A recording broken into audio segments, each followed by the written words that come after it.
Hello everyone, I'm Irish and welcome to Ask Brighture. Being an English language school, we get a lot of questions from students about how to better study English. So we decided to post a link on Twitter for those questions and subsequently create a series of videos to answer all of them. Now for this episode, we have a question about reading comprehension to be exact. And so we've invited our dear CEO, Mr. Matsui, to be with us today. So hello everyone, my name is Irish and welcome to another series of videos wherein we will be asking or rather answering questions of our dear students which we posted on Twitter. And this will be the first of its kind. So with me or with us, we're joined by our dear CEO, Mr. Matsui. Hello, sir. Good morning or good day. Hi. Yeah, it's about 6 p.m. over here. All right. How are you doing today? I'm doing good. Really Great. good. How about yourself? Doing great. Excited for this first episode, actually. Okay, so let's get started. I have here the first question. Right. Of course, it's in Japanese, but I'm going to read the English translation, and here it goes like this. I have a question. My reading comprehension doesn't improve. Do you have any tips? My reading skill is extremely poor compared to the other skills. However, it is generally considered that Japanese people's reading skill is good, so it is hard to find a way or a good way of studying. She also added a note. I've read about 30 books of the Hua series and 3 to 4 books with more than 300 pages last year. I've been reading a book for adults or kids each month this year. The number of words is around 100,000. Okay, wow. She reads a lot of books. Yeah, that's pretty good. Okay, so first of all, I mean, this is impressive. I'm sure he or she's working, and on top of it, and she's reading all these books in English, which is entirely native tongue. And then I'm sure this person is also reading like news articles in Japanese or English, what have you, blogs and all that. So that's a lot of reading. And then to push yourself to read 30 plus books in English, that's just impressive, really. Yeah. I don't know how she does it. Yeah, she should be proud. She should be. I mean, I myself couldn't push myself to do that. Like imagine like after work, I'm like, that's tiring. Yeah, I'd be like playing games on my phone and that's it. True. Yeah. So this person is very, very diligent. Yep. I agree.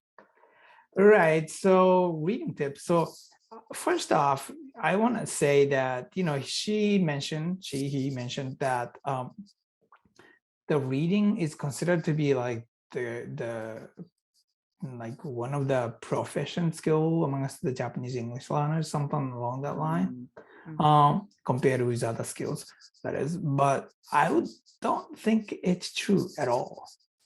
Oh. Like we can read textbooks because books are sort of sanitized. There's never a wrong grammar. You always are thrown with words that you're supposed to learn in that particular chapter or something. It's really boring, but clean, right? So we're talking about school textbooks, right? Yeah, right. So those, you can read. Most of the Japanese people can read a lot of that. But when it comes to like stories, novels, and news articles, most of the people just can't read. Not at all. So that she's got wrong perception about this, I think. But just curious, sir, for your case, when you first started learning the language, what did you do to improve your reading skills? I just read a lot of books. Like any kind of books? Yeah, basically any kind of books that I could get my hands on. That's like almost like 40 years ago. That reveals my age, but I was 16 or so then. And then I had to travel to Tokyo and hit like major bookstores to buy any English books. And then the selection was very small. So like whatever you could buy was what I was going to read. And affordable ones too. Some of the books are very pricey, so I could just buy stuff that are affordable within my spending money allowance at the time. And so I bought like 1 or 2 books at a time, and then it took me like 2 weeks at least to finish those. So just that's how it went. And so I never bought children's books. I always almost bought something that I either read in Japanese before, or like novels that are like that eventually turn into movies. So I kind of knew the storyline, so I wouldn't get so lost. I avoided mystery books because I mean English language in itself was a mystery to me at the time. That's like double mysteries. Yes. I got so lost. I tried once or twice. I'm like, no, I'm not. This is not for me. You just gave it up. Yeah. I was like, no, maybe in the future, but not right now. So that's yeah. So that's kind of how I started. I read about 25 books that very first year. So she already beats me there, And I was a student then. So I'm like, I don't know how this person is doing it. That's pretty good. But as a beginner, of course, we're not very familiar with many words in English, right? So how did you deal with unknown words, since you don't have any particular book that you read? You just read anything that you get your hands on. Yeah. So it normally I took 2 different strategies. One is that if the words come up often, I go, okay, this word must be important, so I look up. So I don't look up the first time, but if I encounter the same word, like in a few pages, within a few pages, I'm like, oh, this must be an important word, and so I look it up. And like at the time, reading was more like 50% guess, and then 50% reading, maybe even more like 30% reading and 70% guessing. So sometimes I got it all wrong. But that's kind of what I did. I didn't look up every word. Another strategy I took was that I would look up every word just on the first chapter. Because most of the authors tend to use same expressions over and over. They have like their favorite expressions, and that's what they do. So if you like just look up every word and every expressions that you don't know on the first chapter, it is likely that you have already covered most of the stuff that this author is going to use. So that's the strategy I took sometimes. But back then, there was no e-readers, there was no internet, like everything was, paper dictionary, so. Yes. Yeah, so. In my case, because I also used to read many books, not just books, but novels actually. Okay. Specific.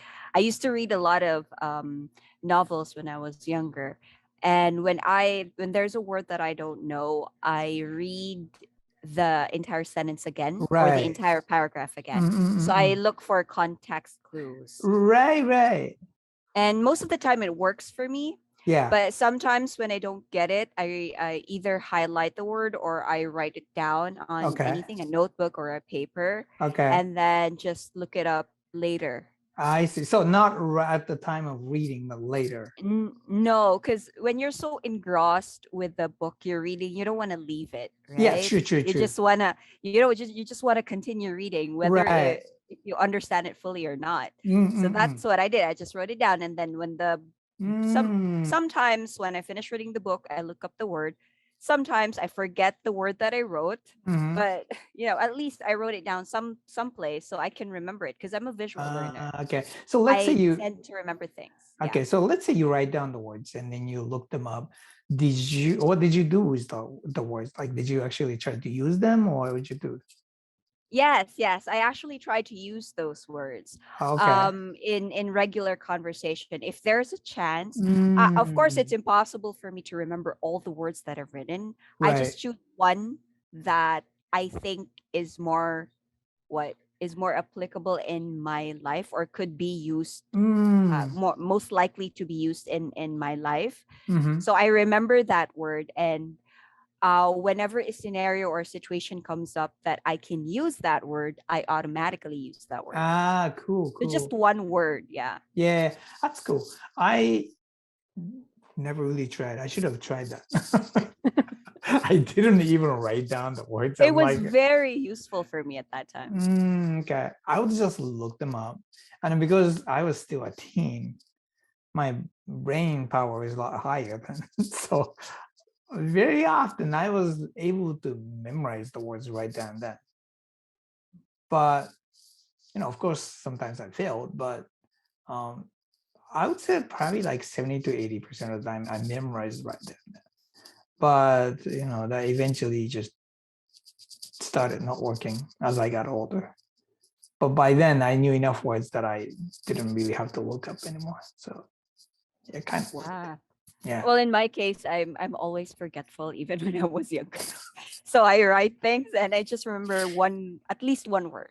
That's just it. That's just my mental capability. You know what's funny is that like I never really remembered what homework I have to submit the next day. For example, like some house chores I have to do for my mom. I never remembered any of these things. But somehow those words that I looked up, I remembered most of them.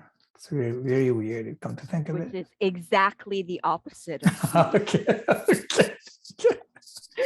I remember the chores. I don't remember Okay. the words I looked up. Okay. So I still don't remember. perspective.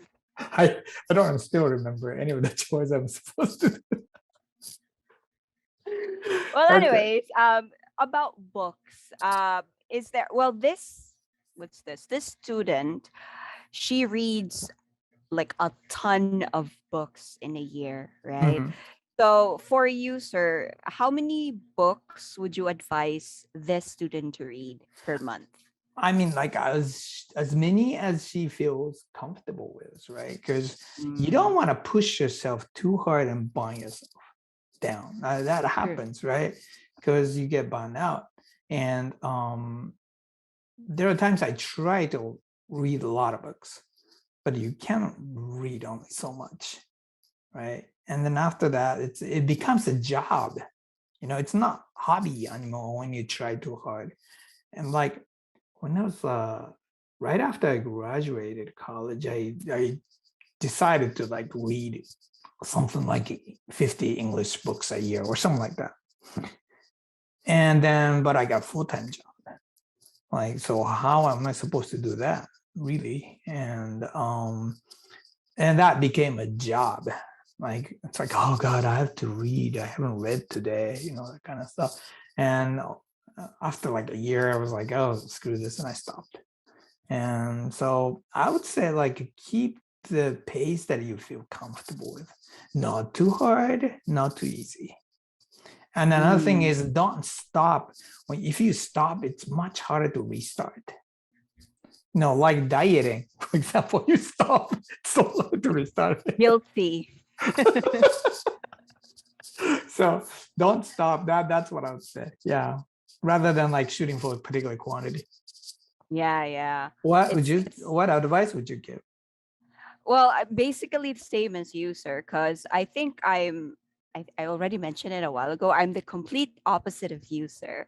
I don't read books as a task, or I don't read books because I want to learn English. I read books because I love it. It's part of my interests. Right. So if for me, I tend, when I do things that I love, I unconsciously retain or remember or learn the language. Mm-hmm. If I think of it more as a task, it's gonna be more difficult for me to remember the words. So it's better if, for this student, just a tip, enjoy the process. Make sure that you love what you're doing. Don't think of it as a task that you need to do this, you need to finish this. Just like what Mr. Mitsui said, do what makes you comfortable. Yeah. Do it at your own pace. Right. And then read the stuff that you enjoy, because True. like you can't read something that are not interesting to you, right? Because, for example, I'm not interested in cooking at all. Zero. Probably more like minus. So I'm not gonna read. Negative. It's just not gonna happen. Right? And I just will not read them. I can't even picture myself like botany or something. I just can't picture myself reading that. I have zero interest. Right. So, but like for me, when I was younger, I used to read science fictions. Because that was something I really liked. And in fact, I read a ton of that. And other stuff I read is like I was very athletic at the time, not anymore, but at the time I was. So like how to train particular skills or like conditioning yourself and stuff like that. I read a lot of stuff. Yeah. So but then like romantic stuff, I never ever. I maybe 2 books in my life in English, maybe something like that. What did All you right, read? so I read fantasy books. Again, the Okay. opposite of you. Fantasy books, romance novels, Mm, cookbooks, okay. everything that you didn't read, I read it. Okay. It's like only times I read cookbooks was like my wife wanted to read them and she needed help, and then she was like, "What does it say?" And I had to read. So, yeah. but that's kind of it. All right, sir. Well, as a bookworm, because of I believe you've read thousands or millions of books in your lifetime already. Mhm. Any specific books or author that you'd like to suggest for this student? I don't particularly like. Yeah, sure. I like well, for example, I liked Isaac Asimov. I liked Arthur C. Clarke. Let's see who else.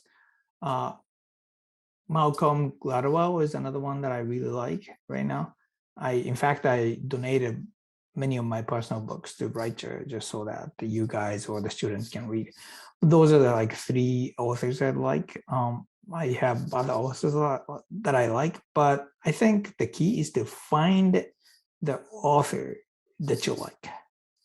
True. Yeah, because like everybody's different, right? Yeah. Right. You and I are very different. You read books that I would never hit. Right. So I'm sure you have authors that you really like. Right. Yeah. So Yeah. yeah. And so I think you should start reading whatever. And then once you encounter those that are good, maybe you should stick to that person for a while. And yeah. Or who would you recommend? For me, since I love romantic romance novels, I would recommend Danielle Steele. I love her books. I actually have, Okay. I think, 10 of her books Okay. somewhere. So I love her. I love her writing style. I love her stories. So yeah, because like you said, so every person is different. Every author has their own style, writing Yeah, style right. as well. So you have to find really. Yeah, some authors come in a lot easier than others, Yeah. because their writing style somehow matches yours, and you grow fond of the person, and so that's what you need to find. And then at that point, I think reading would become much more interesting than it has been. So maybe this student is ready to take on some new stuff and start finding somebody that he or she's gonna like. Yeah. Aside from books, sir, what other reading material would you recommend the student to read? So it depends what kind of person this person is. Like if this student has studied for TOEIC and stuff like that for many years already, news articles are easy to start because they would probably have enough vocabulary as is. There's no slang and any of these stuff, and they're all structures pretty much the same way. Very, very formal writing. So those are easy to read. Right? Mm-hmm. I don't know if you would find it interesting, but if you do, I would recommend. Like, for example, there's a war in Ukraine right now, so that's a good topic to read. And after reading 4, 5, 6 articles, you will not need dictionary anymore because you would pick up enough words, right? So during first Gulf War, that's like 90s, like 191 or something like that. That shows my age, but I read a lot of articles on that particular topic, and then like I picked up a lot of words regarding what the war and occupation and all that stuff. And then there was a second Gulf War, and then the war in Ukraine and all that. And so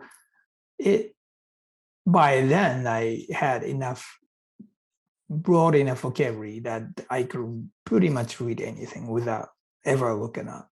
Right? So pandemic was another opportunity to learn specific type of vocabulary that would allow you to just read that particular topic really well. And over time, as you start hitting different topics, you'll be able to read most of the stuff on the newspaper. That's true. As for me, maybe I would suggest blogs.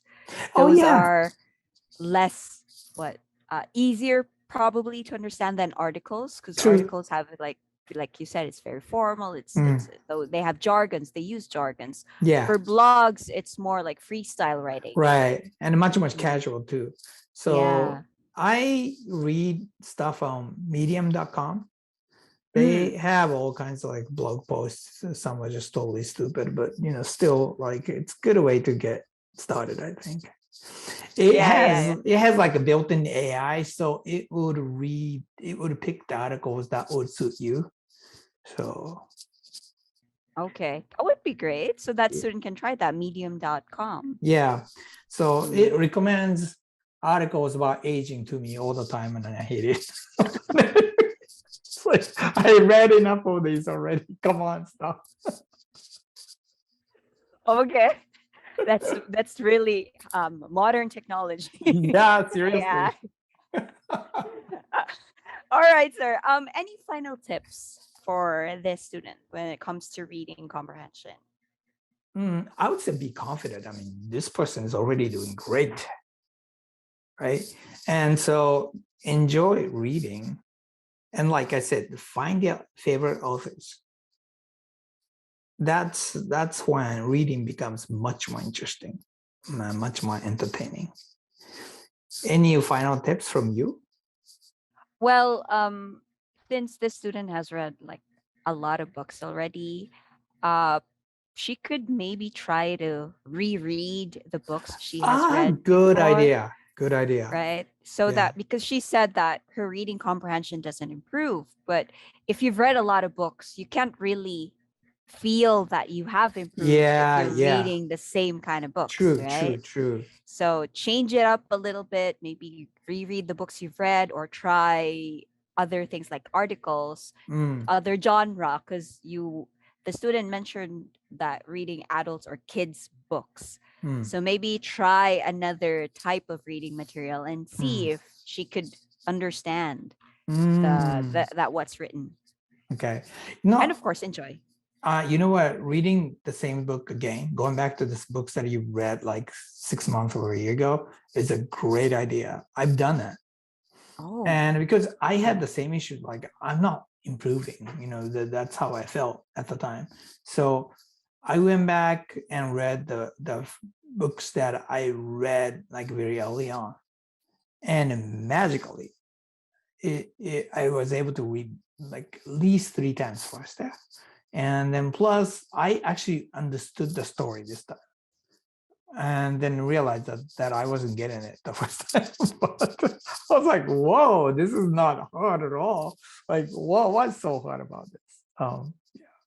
Yeah, at least, right? You get to boost your confidence and say, wow, I got better. Yeah, I really felt it.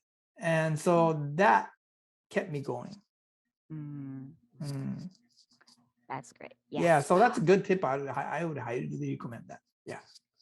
Yay. All right. So that's it for our very short discussion about this student's questions. For our dear viewers, if you have other questions or if you have more questions, please go on to our Brighture account on Twitter. There's a link that we posted there, and then you can add your questions so that we could discuss and give you some suggestions or tips. Okay, so that's all for today's episode. Thank you so much, Mr. Masui, for No joining worries. me today. And thank you, everyone. See you next time. Bye. Bye.